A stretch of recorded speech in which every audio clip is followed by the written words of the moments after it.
not for type 1 system. So let us take example of type 1. G of is equal to is 1 plus 2s. As there is a single pole at s is equal to 0, so this is one type 1 system. And in the similar way, we just write s is equal to j omega. So g of j omega in the frequency domain transfer function becomes 1 by j omega into 1 plus 2 of j omega. Now this is 0 j omega means this real part is 0 plus j omega. So in order to get the rational, that means in order to get the denominator imaginary free, what you have to do, you have to multiply this term with 0 minus j omega. Similarly, this is 1 plus 2 j omega. That means you have to multiply by j into 2 omega in the numerator and denominator. So do it accordingly. You get minus j omega into 1 minus 2 j omega by j omega into minus j omega. Here this is 1 plus 2 j omega into 1 minus 2 j omega. So in the numerator, just multiply all this term straightforward way. So this is minus j omega minus minus a plus j into j square. J square is equal to minus 1. So this is minus of 2 omega square.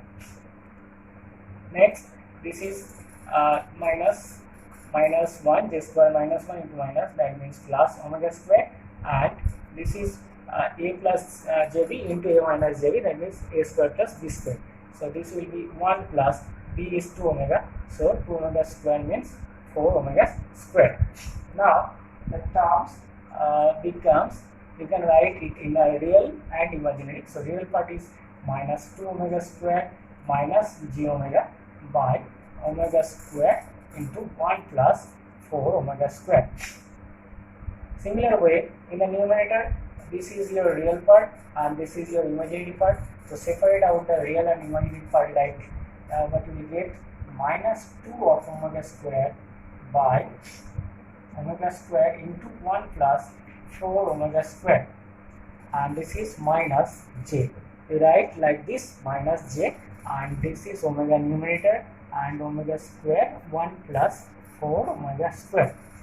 Now this omega square cancels out, so this is equal to minus, you just write the minus at the left hand side, enter left hand side, and in between the square bracket you write the term like 2 by 1 plus 4 omega square.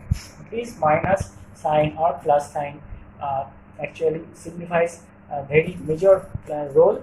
So this minus 2 by 1 plus 4 omega square, be very careful during this calculation, but this will be wrong, that is the problem maybe in miss. So this is minus 1 will be omega into 1 plus 4 omega square. Now when you get this function, so you just have to write it in a single line like this.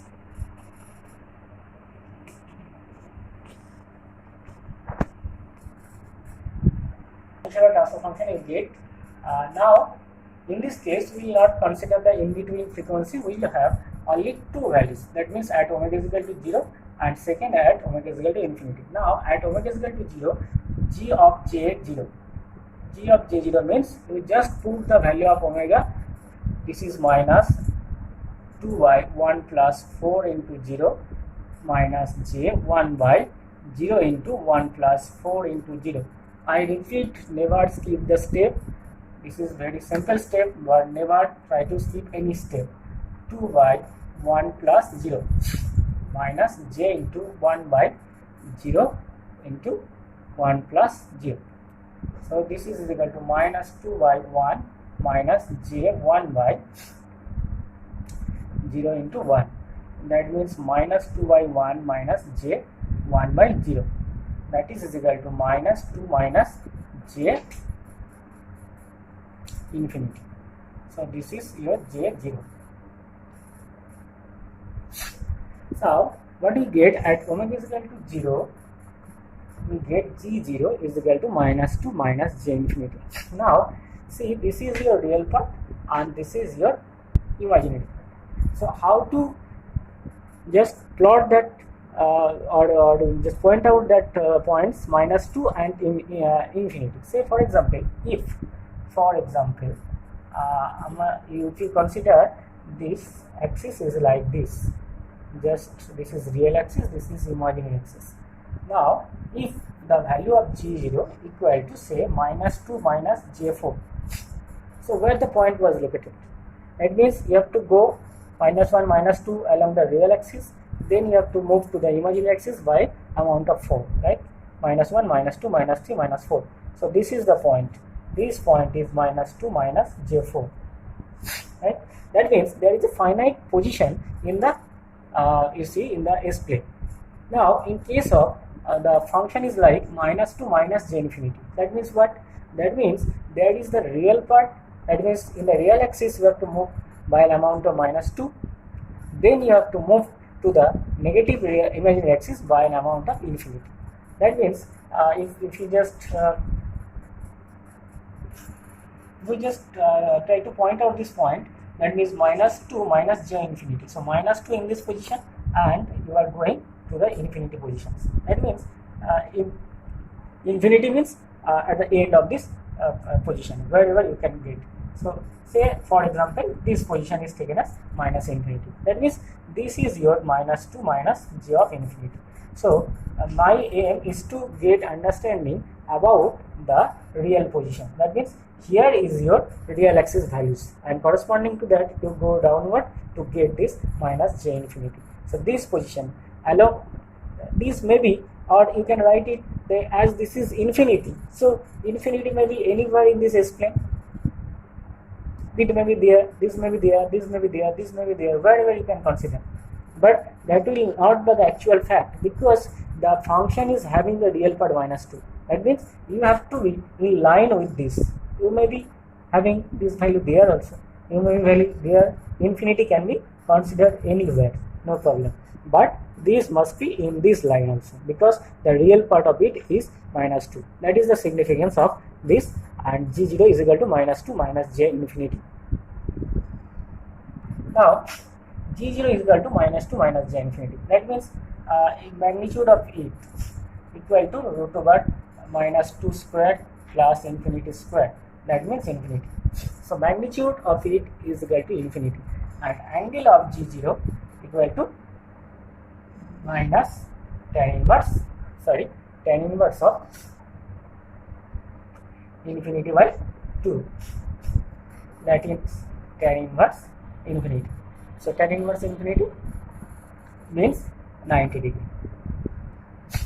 Tan inverse infinity means 90 degree, and we are not considering here the plus or minus. Just we are getting tan inverse infinity means this is 90 degree, and we will write it simple as the magnitude of it, nothing else.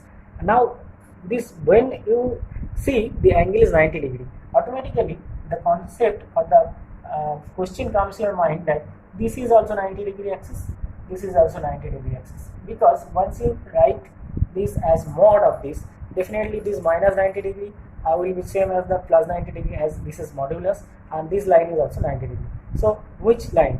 Actually, what is the angle?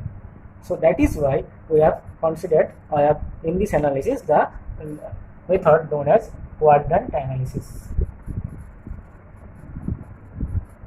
Once you understand the quadrant analysis, then you need not to think about the plus or minus sign of the angles. We have to only consider the modulus of it. So what is this quadrant analysis? Very simple. See, this is g0. What is this?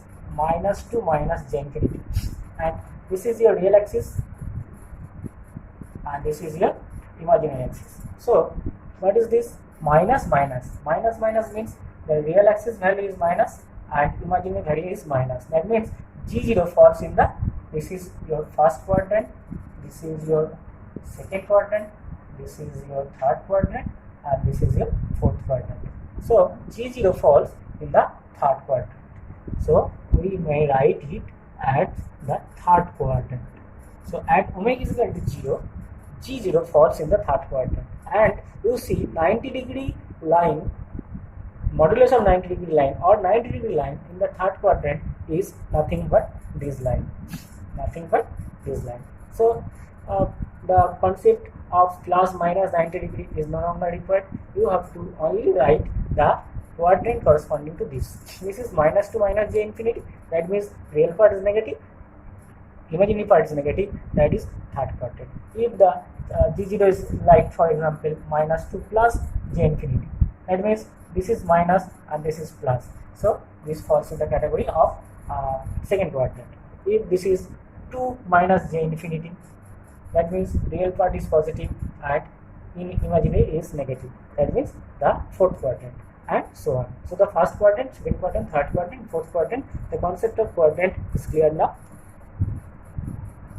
So what we get, g0 equal to minus to minus j infinity, that means its magnitude of mod of 0 equal to infinity, and angle of j0 is equal to, we write it mod of 90 degree, and quadrant is third quadrant. Similarly, put omega is equal to infinity at g of j omega. So at omega is equal to infinity, we have to find out the value of g j omega. Now from the value of omega is equal to infinity here, we get g of j infinity equal to minus 2 by 1 plus 4 into infinity minus j 1 by infinity into 1 plus 4 into infinity. We write the steps 1 plus infinity minus j infinity 1 plus infinity, that means minus 2 1 plus infinity means infinity minus j 1 by infinity into infinity, that means minus 0 minus j of j, right. So g of j infinity equal to minus 0 minus j of j. So first find out in which quadrant it is staying, that means minus minus. So this is again the third quadrant. So magnitude of it equal to magnitude of g infinity equal to 0, and angle of g infinity equal to, this is your minus 180 degree magnitude. Mod of this is 180 degree. Now say this is minus 0 minus j0, that is why the angle is 180 degree, plus minus that will be determined from the quadrant.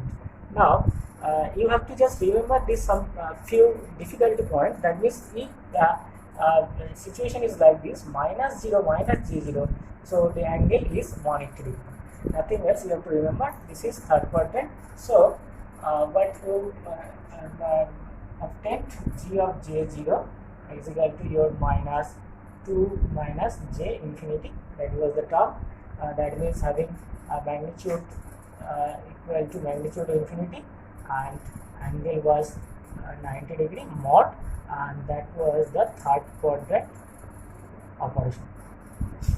Now we have to draw the polar plot corresponding to these two values. We have to just consider two values and we will plot this very carefully. This is our millimeter graph having the different scalings. This is your real axis, this is your imaginary axis.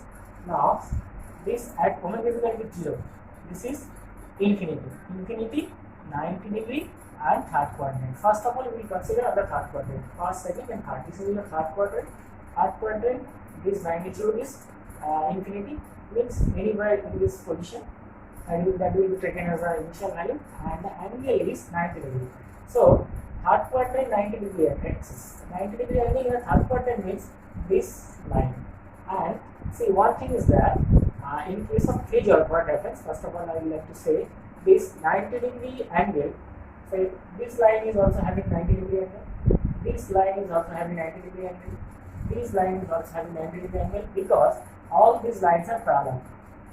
These 4 lines, 5 lines, 6, 7, 8, 9, whatever the infinite number of lines you can draw here, and everywhere you will get this angle is 90 degree. So actually in this case, when we if the value, this value is not infinity, finite value and 90 degree angle means the value could have been anywhere on this line. because if the value is finite, so you have to just measure this value, or you have to measure the value here. This is your finite value, and this finite value having 90° angle. That means this 90°.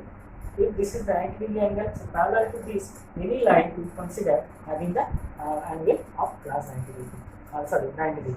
So this concept will be utilized here. So according to the concept discussed, this is your real axis, this is your imaginary axis. Now infinity means, say we are considering this is your infinite point, and 90° means this line will be just, the starting line will be just parallel to this 90°, because this is your 90° angle, this is your 180° angle, this is your 270° angle, or this is this can be written as 270°, this is 180°, this is 90°. So this is infinite point. That means this is equal to your starting positions over here to 0. And third quadrant 90° means this line, and this line is having parallel to this line. So this motion is having the same angle 90°. Now when it reaches to omega is equal to infinity, that means when you vary the frequency of infinity, what happens? The magnitude becomes 0, and magnitude becomes 0 when you have to means you have to just reach to this origin. Here only the magnitude is 0. So you can say at omega is equal to infinity, this curve or this polar plot will reach to this position. Now there are two rules. How? That means you can just move like this, or you can just move like this. So what is the difference between these two? The only difference is that this ending line, that means at omega is equal to infinity, when you are going to get the 0 magnitude, if this line touches this 90° axis, that means it is having 90° angle. And as we are getting g of j infinity, the angle of it is equal to 180°. So 180° line in the third quadrant makes this line. Oh, so actually this will not be your right answer. The right answer is that this polar plot will move in parallel to this line up to certain distance.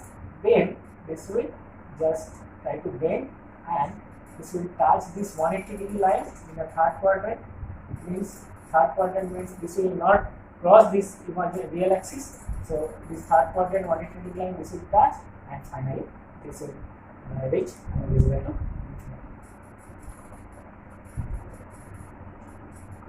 So you get the final polar plot for this GS equal to 1 by s into 1 plus 2s. That means a type 1 system.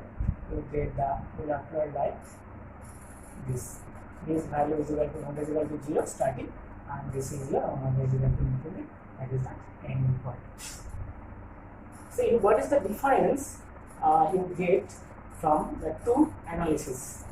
GS type geosystem 1 plus 2s. This was the transfer function, and as there was no pole at s is equal to 0, no pole at s is equal to 0, and the graph was, when the plot was like this. This is one finite value, and then this is, that means that starts from the fourth quadrant and ends at fourth quadrant. This is omega is equal to 0, this is omega is equal to infinity. This is the polar plot, and the initial at omega is equal to 0, the magnitude is equal to finite. That is very important. Next, what we have discussed about 1 s into 1 plus 2s type of transfer function. This is at s is equal to 0, single pole. So this is type 1 system. And in type 1 system, what happens? G of j0. That means at omega is equal to 0, initial magnitude is infinity. So initial magnitude is infinity, and the curve, the polar plot was like this. So this is omega is equal to 0, this is omega is equal to infinity. If you just understand these two curves, then rest of the things is very clear to you. What is that? When you add type That means type 0 to type 1. So what is the difference between these two? These two same. You see, this is 1 by 1 plus 2s, this is 1 by 1 plus 2s into s. That means if you add a single pole at s is equal to 0 to the existing system, what happens? Your initial value at frequency becomes infinite, first of all. And one more thing is that this total operation was confined in the fourth quadrant. Now, when you shift it to the type 1 system from type 0 system, what happens? The total operation shifted by quadrant. So third quadrant, so that was the fourth quadrant, this is now third quadrant. And one more thing is that if in case of type 0 system, when the you get the magnitude at omega is equal to infinite, the angle was 90 degree. Now in case of this, the angle is, when omega is equal to infinity, angle is 180 degree. And at initial value in the type 0 system, at omega is equal to 0, the angle was 0 degree, right? Now here the angle at initial frequency is 90 degree. That means everywhere you see there is a shift of 90 degree angle. So basically phase is getting shifted from type to type system. So this is the concept of phase plot, one kind of phase plot. This is the polar plot. And you see when we will discuss the type 2 system, then it will be more clear to